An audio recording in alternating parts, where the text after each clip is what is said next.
Happy Saturday, everyone. It's me again. Did you miss me? Because I miss talking to y'all. So this is September, everyone. So I know, right? You don't even have to be a parent. You don't even have to be a caregiver to know what September ushers in besides the chilly weather. It is back to school season.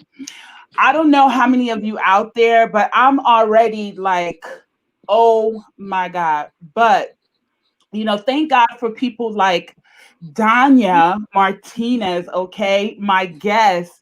Thank God for people like her that kind of, chooses a career to help us transition in times like this. So, without further ado, I'm so excited. I want to introduce everyone, all you remnants out there. I want to introduce Dania.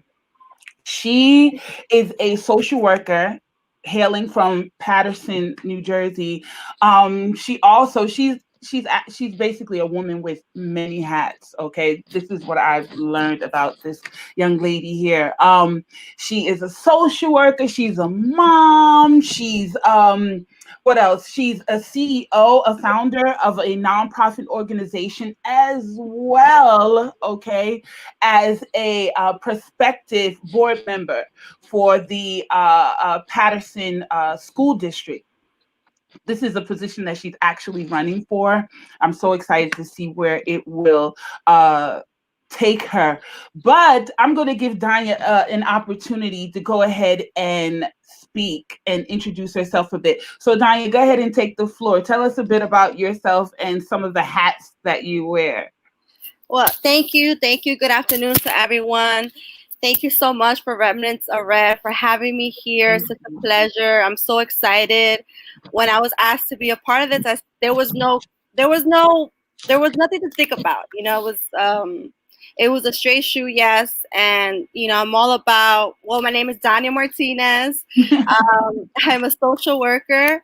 I'm a mom of two beautiful children. I am the founder of an organization called Women's Herstory, Leading by Empowerment, and this is like my baby. I host a panel every year, monthly, every year during in the month of March to honor Women's History Month. So the panel, I select women, or a lot of women reach out to me, say that they have a story. So I have the belief that as women, we share the same story. It may be a little bit different, but in the end, we go through the same struggles, Yeah.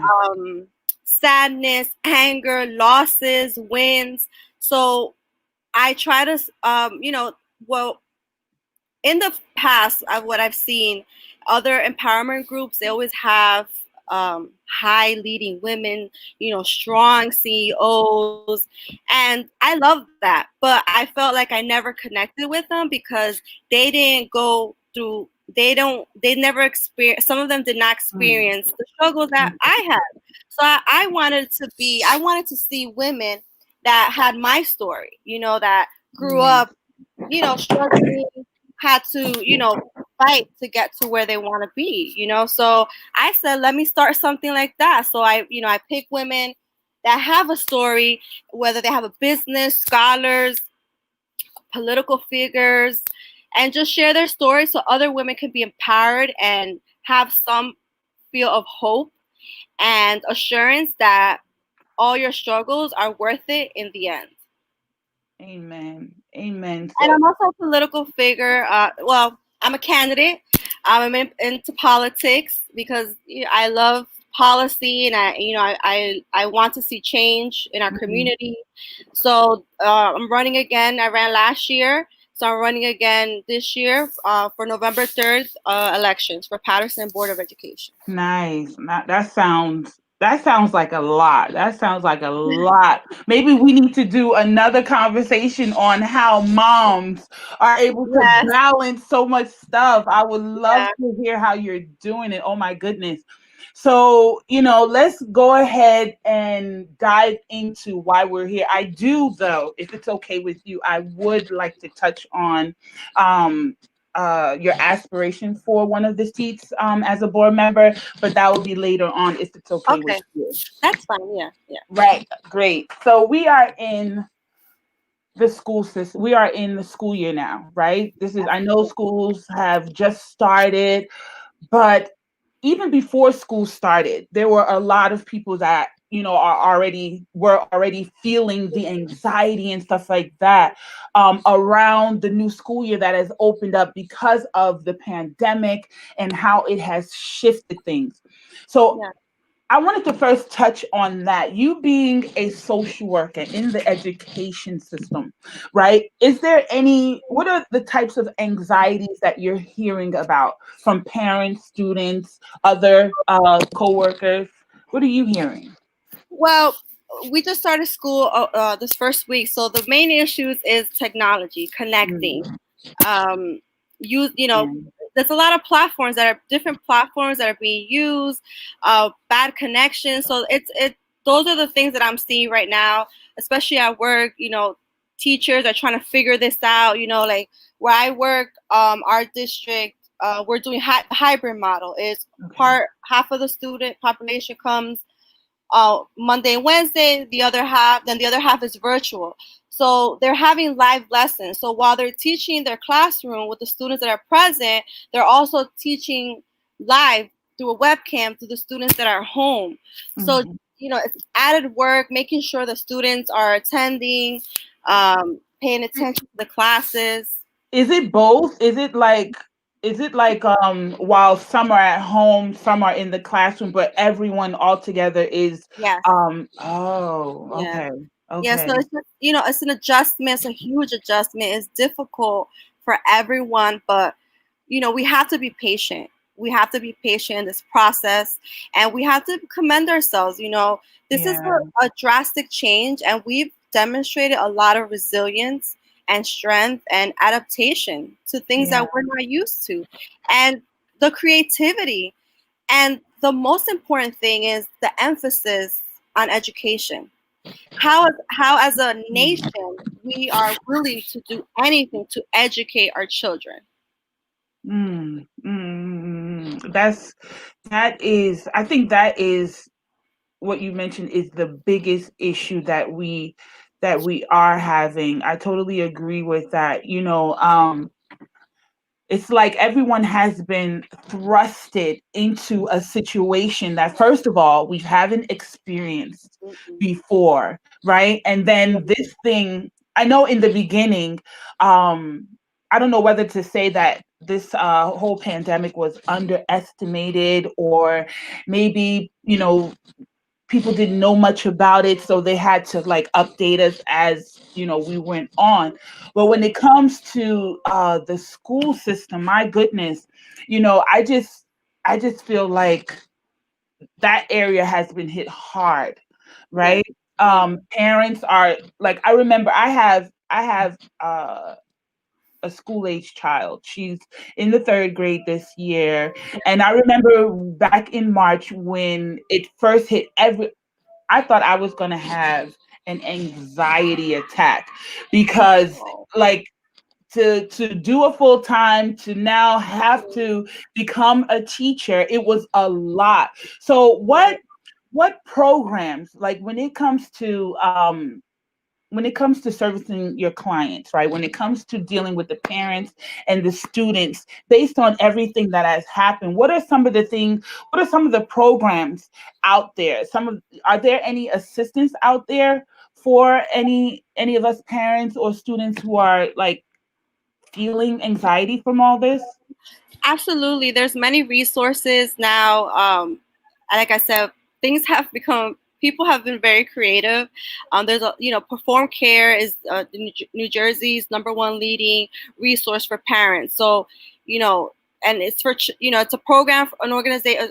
an agency that provides therapy and services for children that are dealing with emotional disturbances, anxiety, depression, and they also provide support for families. So I always direct my families, call Perform Care. I assist them as well. Mm-hmm. And calling this agency, what I did for my families is, be open and be there.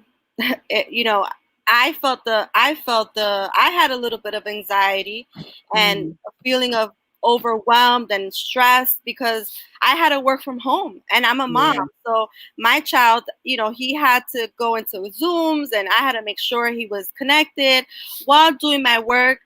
As a school Right. social worker, I had to hold meetings. So it's like it was a lot. And then in Um, between, prepare, the lunches for my kids, have time for me to eat. Sometimes, like, I would be in a session having my lunch. Like, I would shut up the camera and eat because it was nonstop. So it's just providing that support, ensuring that my parents felt that they could count on me, they could count on staff, mm, providing a lot of flexibility, with assignments and work and, connection issues, that helps. the attendance, just a lot of flexibility, a lot of patience. So we had to get, and it's not only myself working and providing this help because I can't do it alone. We have Right. to work together as a team. So I had to, work with administration, work with the teachers, and ensure that our parents were getting the help that they needed and understand um, what they were going through at home.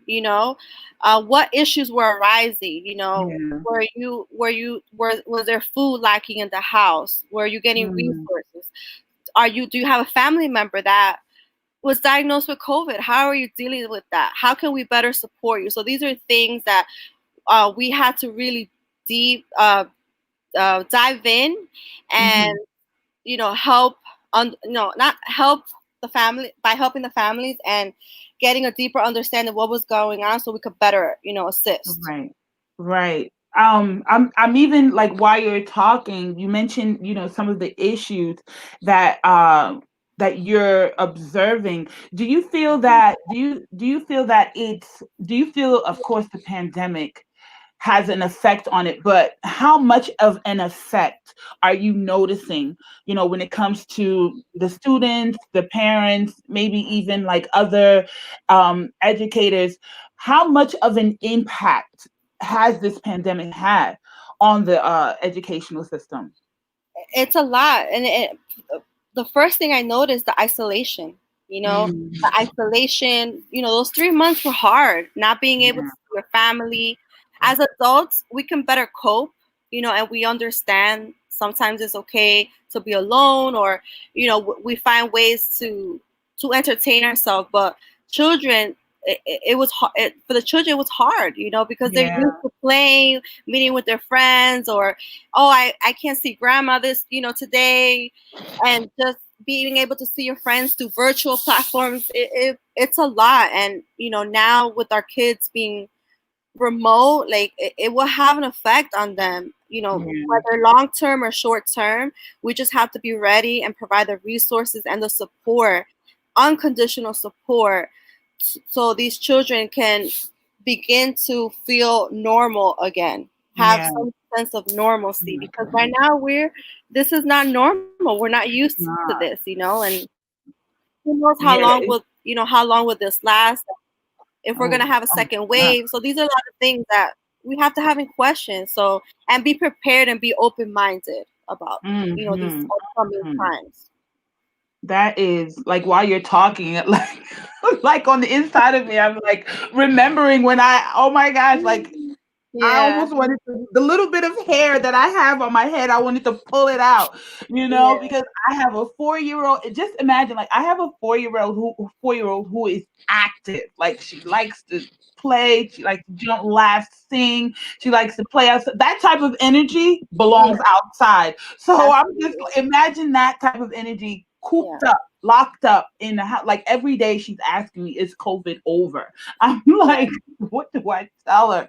You know what I mean? But it has been a lot. It has been a lot. And thank God for people like you who understands. least understands what is actually going on. And do you do virtual, um do you service your clients virtually? Yeah, counseling. Yeah, I provide counseling virtually. At first, it was a little weird. The kids weren't too receptive, but then they started opening up. I try to make my sessions very creative. I practice a lot of mindfulness. Mindfulness is, having the child um, be present in their situation and understanding their emotions, and we work through that. And I give Mm, activities. Um, and but now that they've adapted, they will log in by themselves. Message me if I was maybe a few minutes late, if I was running, late with another student. So children are very resilient, and that's the I thing. can say that, like, my students, they're like my kids. I say they're my children. I have 26 children that I'm responsible for, and the resiliency, their hard work, it was just astonishing. It was emotional for me to see how hard they were working, Mm, um, how quick they were able to adapt to this change, and were not afraid to ask for help. And they were able to assist other children, their friends, and a lot of them would have like virtual meetups through Zoom with their other friends, like chats. A lot of them would talk about like new hobbies that they picked up. And they would talk about like how they miss school and how they want things to I go back to know. normal, and Yeah. like, their fears, their questions. So it was a good experience, to hear the how children understood the pandemic and how they viewed it compared to Yeah. how adults experienced it.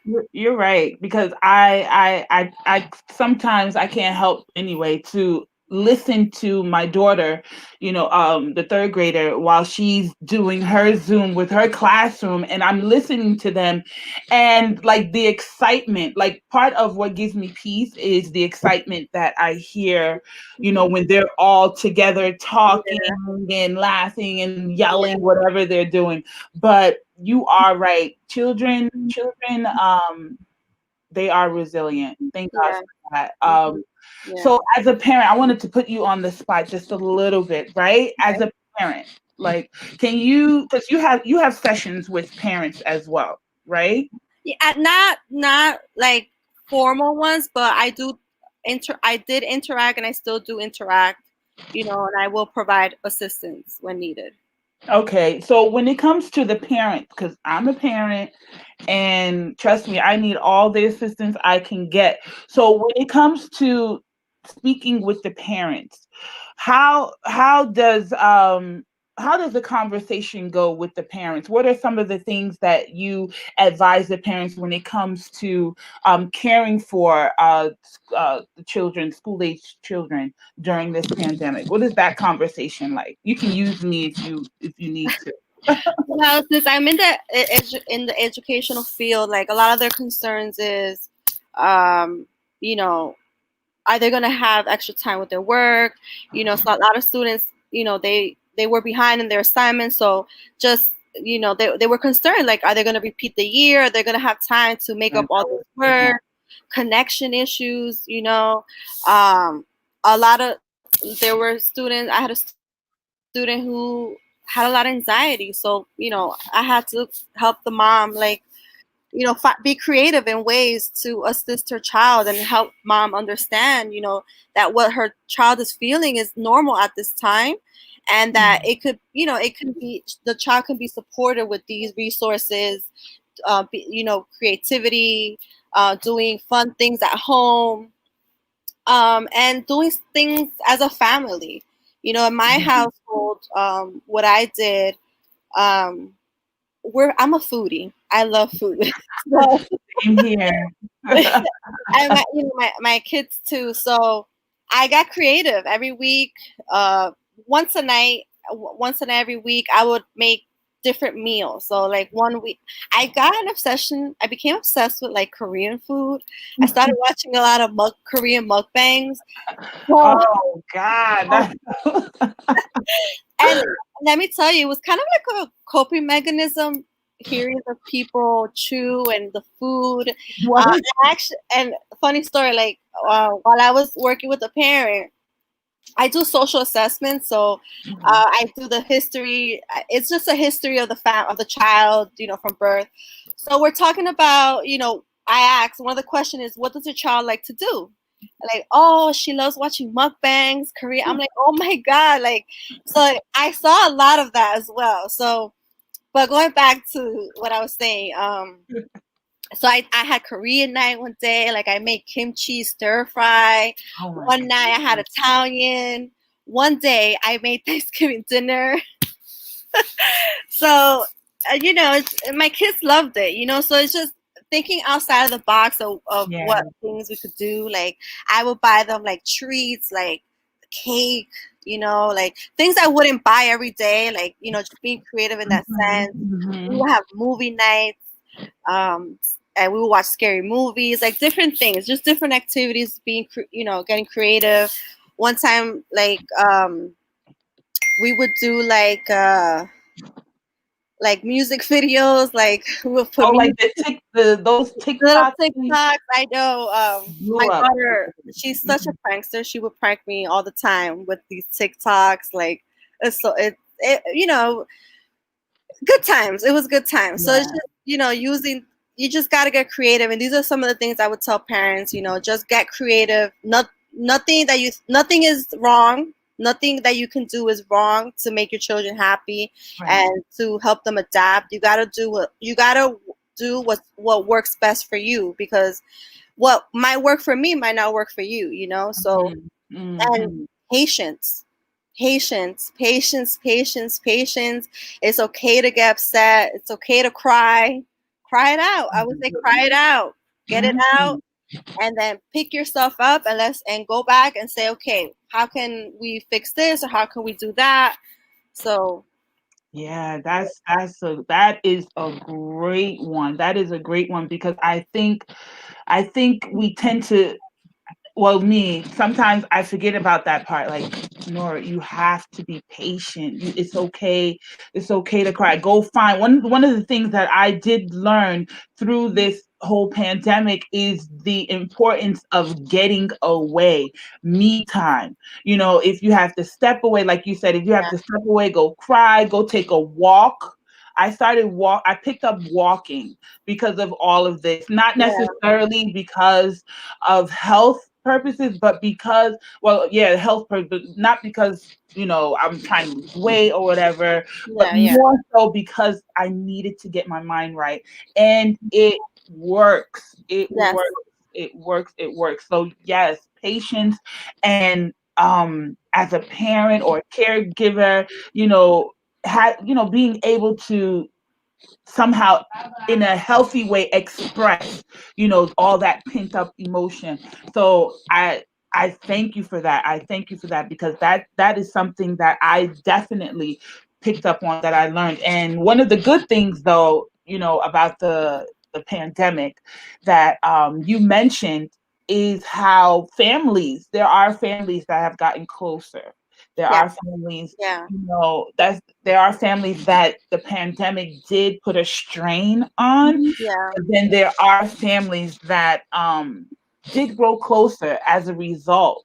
So that is true. The family cooking with your family. I happen to pick up on baking. I don't know where that came from, why, but cupcakes, that's my thing now.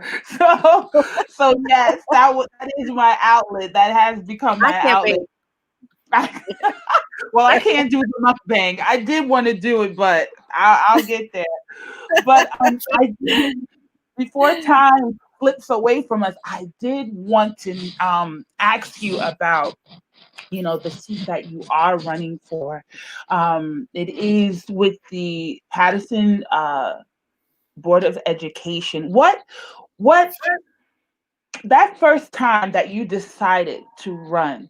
Why did you consider running? What moved you? I wanted to run because what motivated me first is my daughter. I was a teen mom, and as a teen mom, I was in high school, and I was told that my dreams and aspirations were done, and that I wasn't gonna be able to go to college, and that my main focus was to just raise my daughter. And they're correct. They were right. Yeah, I had to put all my energy and my focus on raising my daughter and making her a powerful and strong Mm, lady that she is today. But I said to myself, you know, I'm going to raise my daughter, and I'm going to work on my dreams, and I'm going to work hard to do that. So I went to William Paterson University. I graduated. It took me mm, a long time. It was hard. I graduated. I then got my master's, and I got into social work. So being a candidate, and most importantly, being a female, being a woman, mm, I want to bring more representation to our community. I want to show little girls that they can see that I look like them, and girls can see that they look like you, that they can do it. yeah, And just providing that assurance that when times gets tough and when people tell you that you can't do something, you know what? You look them in the eye and you say, "You watch me do this." I know that's And right. I had many doors closed, and I just kept knocking on that door until it opened. And there's gonna be doors I'm still not going to be able to open, but you know what? There's other doors that will open for me. And just being that inspiration. I just want to be that inspiration and to other children and moms, especially my single mothers Yes. out there. Don't give up on your dreams.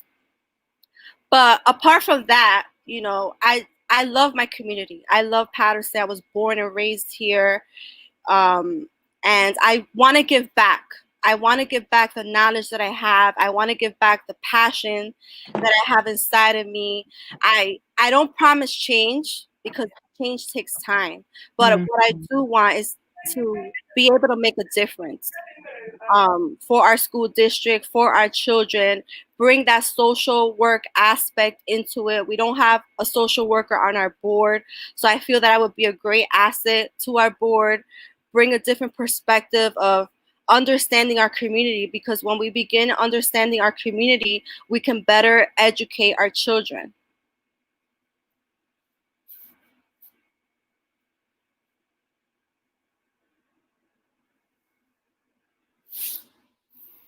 I can't hear you. I'm sorry. oh, Okay. sorry about that. I hit the mute button. Okay. Uh, but I'm listening to you and I'm like, there's nothing like um our own personal experiences Mhm. to move us Yeah. to change. I've often observed that that is what actually creates, or that's probably the core of our purpose. We tend to find it within our struggles or our experiences. And it's like you're right where you need to be. Go listening to your person just a little bit that you mentioned here right now. I'm like, wow, because I'm sure there's passion with it. Yes. And Yes. speaking of passion, I see the passion.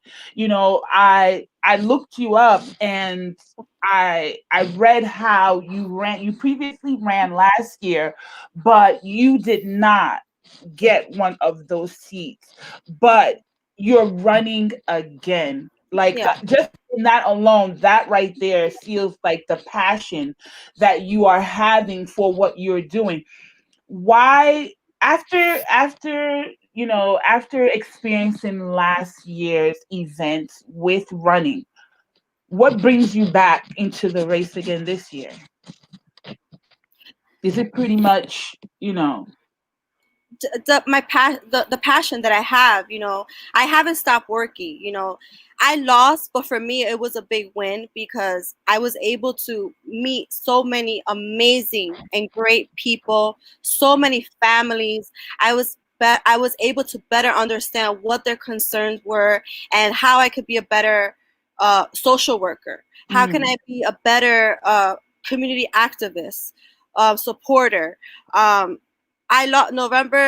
November election came. I didn't make it, but the work didn't end there. I continued working. I continued being out there, and I care about the children. I'm mm, a mom, and I want to be seen as the mother that understands, education, the mother that understands, that you have to stay up at night to help your child, or that you might not understand a subject matter. I want to be that. I want you to know that I'm that mom that understands that you have to work two jobs to provide for your child, and sometimes your child has to be home by themselves learning, but that you can look to me and say, wow, there's people out there that understand what I'm going through, and I could call to them and ask for help. mm, we have Marcia, who's tuning in, and she made a comment about how determination and drive, Yeah, is definitely what is needed, and to keep yeah, pushing, and yeah, we see that in you, you yeah, know um that's a message within itself, ladies especially, because not saying that men, but because that is our heartbeat, yeah, to see yeah, other women to keep pushing. And I'm sure this is part of the reason why you founded Women's Her Story. I mean, yeah, the title yeah. by itself, I'm like, yes, yes, Yes, yes. yeah, Um, what brought about Women's Her Story? Well, I know Dania as a whole in her yeah. experiences, pouring into others. But Women's Her Story, what is different about Women's Her Story versus like a lot of other nonprofits out there? What exactly is the message that you want to get out there through Women's Her Story? What's different about her story is that I want women to understand that we have we all share the same story. I believe in the power and magic in storytelling, um, because we're able to learn lessons that other women have experienced. And as a teen mom, I didn't see, growing up in Paterson as a teen mom, I didn't have a lot of women around me that I could look up to. You know, um, I had a lot of mentors in college while I was in William Paterson. I met a lot of great women, but they weren't in my town. So, I wasn't able to connect with them. But because of them supporting me and pushing me to do better, my mom was one of my is continues to be one of my biggest supporters. Without her, I wouldn't be the woman that I am today. Like, I owe her so much. I owe her my education. I owe her my foundation because she was there for me 100%. So that was the drive, and I said I want to be. I call my mom Nani. I said I want to be a Nani to those that don't have one. So um, I began with my story. My first event, I shared my story, and that's how we started her story.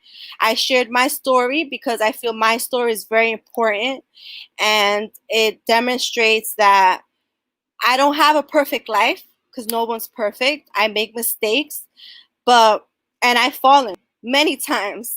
Fallen, I've dragged, and that didn't stop me.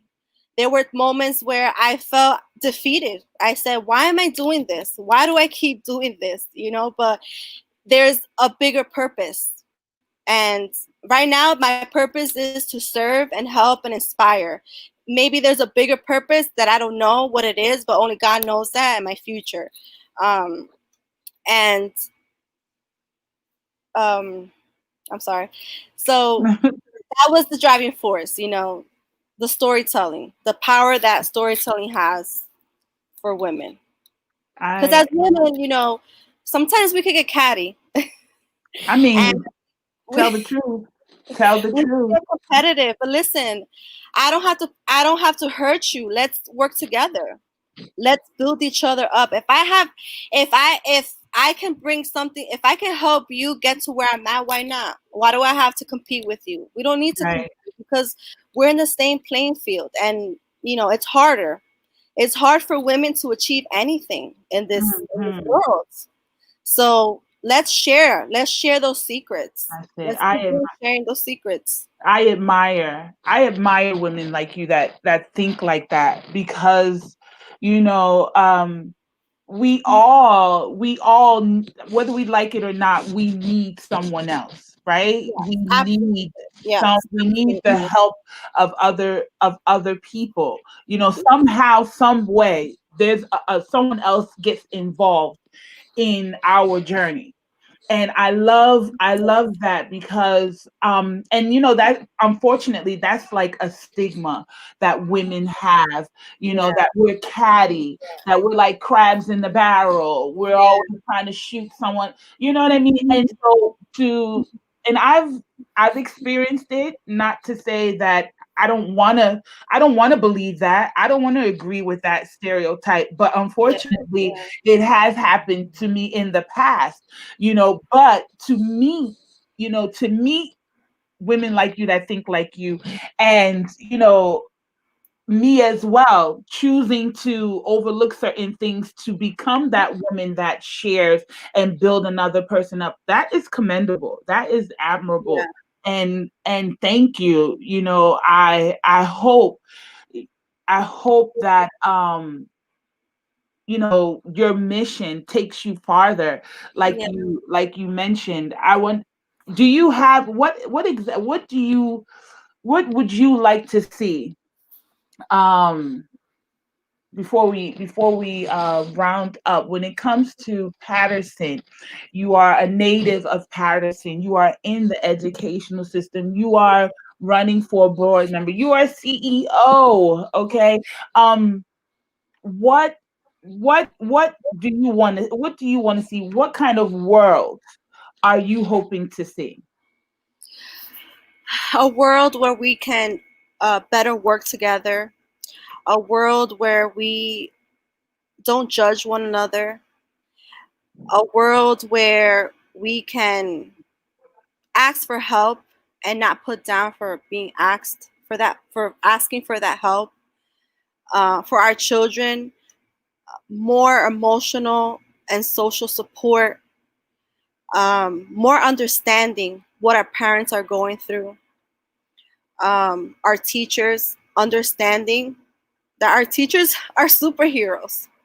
They're superheroes, and providing them with more support and more respect for the work that they do, and um, and just more harmony, more togetherness, um, and less division, because there's a lot of division within our communities, a lot of division, with color, race, nationalities, gender. You Right. know, we have to try to find a common place, because there's a lot of us. We all want the same things for our community, and if we're able to work together, things can happen. Better decisions can be made, and um, and that's when change will begin. But until we don't see things that way, and Mm, we're not able to see eye to eye and agree that we want a better Patterson, things won't change. And not mm, to say that political leaders out there aren't doing their best. There's leaders out there that are doing their best, that have made progress and have brought good things to the community, but there's still more work to do, that's and we true. have to all work together, not just political leaders, but all community members. Be more I agree. involved, be better advocates. I agree. I totally agree. And we need more people like you out there too, that are responsible for making Yeah, this change happen. yeah, I'm hoping that you would even go beyond. Who knows that you will go beyond having a seat, at the table of the Board of Education, because we need more people with that mindset to go out there, become leaders, or to be in a position that will affect change. Like you said, change doesn't happen overnight, but change doesn't happen either without people who think like you. So thank you so much for joining me today. I won't take any more of your time. It's been, I know you're busy, you have your children, you probably have a mukbang, okay, to put together. So I'm gonna like release you. But on a serious note, thank you so much, Diane, for joining me. Thank you so much for the work that you are doing. Oh my God, you have a lot on your plate, but it sounds like you have the ingredient, you have, what it takes to balance everything. And thank you for the work that you do as a social worker, for the children, for the parents. Very important, because it does take a village to raise children, Yeah. even adults still need raising too, okay? Yeah. But the moral of the story is, we do need each other. It does take a village. So I thank you for, your patience. I thank you for your diligence. I thank you for your resilience, right? To Mhm. have to take on, because I'm sure observing what's going on, working with your clients, some of that tends to, you know, I don't know, take a toll, Yeah. and but you're still in it, Yeah. your passion is Yeah. still moving forward. So thank you so much. Remnants out there, I thank you. Thank you for tuning in. Thank you, Marcia. Thank you, Melanie. Thank you, Tiffany. Thank you, Carolyn. Thank you so much for every remnant that tuned in and who will watch the video later on. Thank you for your support. And as always, I am asking you to please, share the videos. Again, there are people out there that you may know that needs to hear these videos, that need to hear what comes from these conversations. So please support us, support them, support your loved ones by sharing, by liking, whatever it takes to get the videos out there is what I'm asking. And last but definitely not least, please go out there, find someone to love on today, because it could be a matter of life and death. And so, on that note, I am saying bye. Bye.